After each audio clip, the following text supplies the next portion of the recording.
Welcome to part 7 of Lore of League of Legends that is almost or pretty much irrelevant, but we'll see what is relevant, what isn't, what changed and what didn't when we find a more current version of the lore for League of Legends. Let's go. Welcome back, ladies and gentlemen. My name is Targran, and today I've got another Lore of League of Let's Legends go, Targran. As you might have gathered, I've gone and covered most of the major city-states now, with only 2 left to be done. Let's go. Piltover and Freljord. Enjoy. I guess the desert area and like where Kiana is isn't been revealed yet technically because it was added later. This is like 2003, 13, right? 2003. Yeah, this 2013. So it's like, and like he made these videos before. These are like remakes of the videos, I believe. So he made the original videos even earlier than that. So this is completely not in current lore. This is like 2011, maybe 2012. Right, but I believe he has videos here that go through maybe to like the newer League of Legends. It does look like it because I believe the League of Legends sign here changes, so that can be already like past 2014. So and yeah, in there I see Haya, Zaya, and whatever his name is, Rakan. Those are already like in the newer zones where Kiana is, for example. So yeah, maybe we'll get to like more up-to-date lore because this is not canon, but let's learn anyways what was. Alright, let's go. Episode 8. Boom. Piltover, the so-called City of Progress, is Valoran's most prominent center of research and progress. It's supposed to be next to Zaun. Laboratories and academies. This is the city from Arcane, right? The advanced city. It's supposed to be bordered to Zaun. Zaun was like the slums of Piltover, some shit. Have been contributing to the science of the continent for many a long year. The only city-state that has even come close to Piltover's achievements has been Zorn. Yep. However, the citizens of Zorn do not bother themselves with details such as the protection of the world around them, creating safe environments for their achievements, or a general means of fair rivalry. So in Arcane, I believe Piltover was controlling Zaun. Like Zaun was the slums of Piltover. Like Piltover kind of like had control over Zaun, and then at the end of Arcane, Zaun became independent. Right? That's something like that. I don't know. I kind of don't remember too much of Arcane. Really, wasn't too interested in the story. While Piltover utilizes liquid and gas sources of energy found in liquid marshes that surround the city-state, they tend to care for safety and ecology while working on their technoturgical inventions. The citizens of Piltover share vast thirsts for knowledge, trying to pursue progress in every possible field, ranging from archaeology to technoturgy, as well as renewable energy resources. There's no bigger pleasure to a Piltover scientist than discovering a new way to expand their horizons by finding a new medicine, creating a new invention, or simply just publishing a new essay. And yet they gave Jace such a hard time in Arcane, right? The city-state is ruled by a council representative chosen by its citizens. Their main role is to ensure that Piltover will continue to develop and to take all the political conflicts that might arise. Their main focus, however, is to make sure that all inventions are put to good use as soon as possible. Okay. A long time ago, Piltover used to be troubled with plunders and thefts. Rich scientists, more often than not, were always an easy target to be robbed and provided an easy source of income. Makes sense. That was until the father of young Caitlin had been robbed on his way home. The young girl took to the streets and with no help was able to track the bandit and recover what was stolen. See, here's the thing. Look at Caitlyn here. She's way older than she is in Arcane. Even in the game, she's way older than she is in Arcane. Meanwhile, you see Jinx and Vi pretty much the same age as they are in League, like after the time skip. But Caitlyn is like a kid. Here she's like a full-grown adult. Full-grown adult. Right? Jace was also... Jace also looked kind of like he wasn't old enough. Caitlyn was definitely way younger than she is in game, so that's weird. So it's like we have a future Caitlyn in League of Legends, basically fighting a current Jinx and Vi. It's so weird. Even though at first her parents didn't approve, they would change their minds soon enough due to the stubborn nature of their daughter. They began helping her, by creating devices tailored to her needs. She quickly gained a certain reputation without any help, and working on her own, Caitlin was able to track any bandit and get rid of them, thanks to her extraordinary skills as an investigator and marksman. Maybe it is future Caitlin.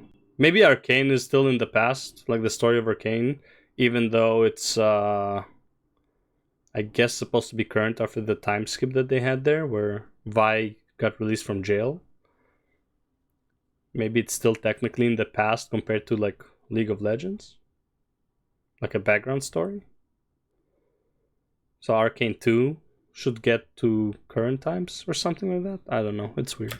Due to the young sheriff's actions, crime went down to minimum levels, which allowed many organizations to spread their wings and show their full potential. Yeah, because she's not a sheriff in Arcane, like, not even... She's still a student, barely.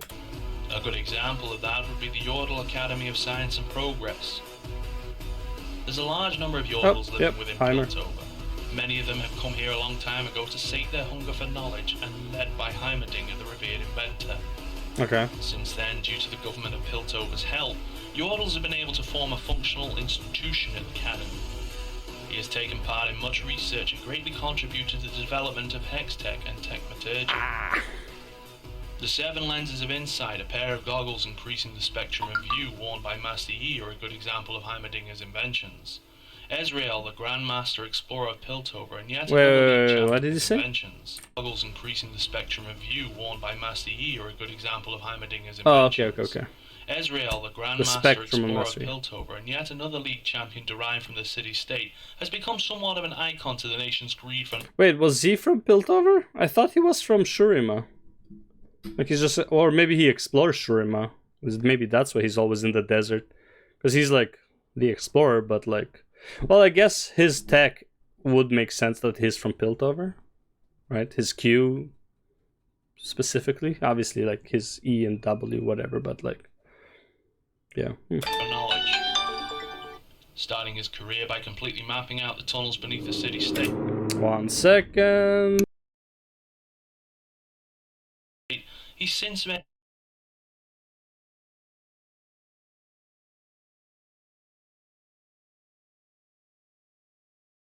Give me a second.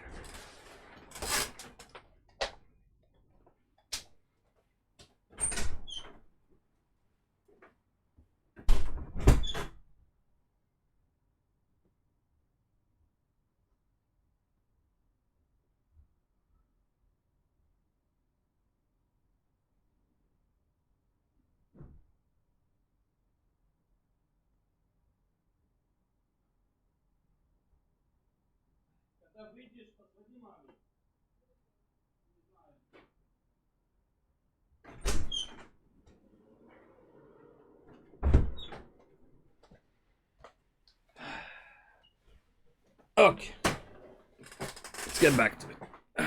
Ventured out on many expeditions, often returning with numerous artifacts for study.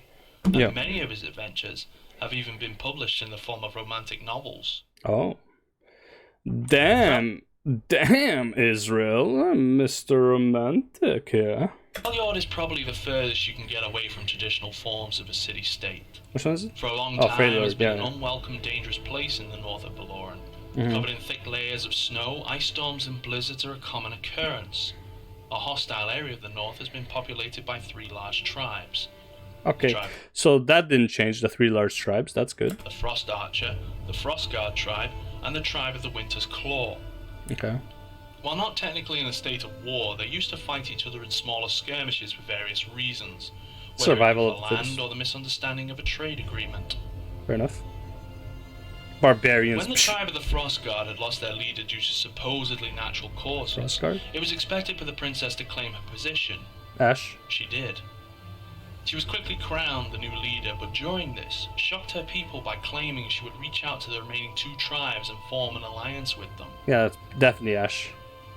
A positive response was received from Ashe, the Frost Archer. She would accept the proposition that the Slanderer issued. Never mind.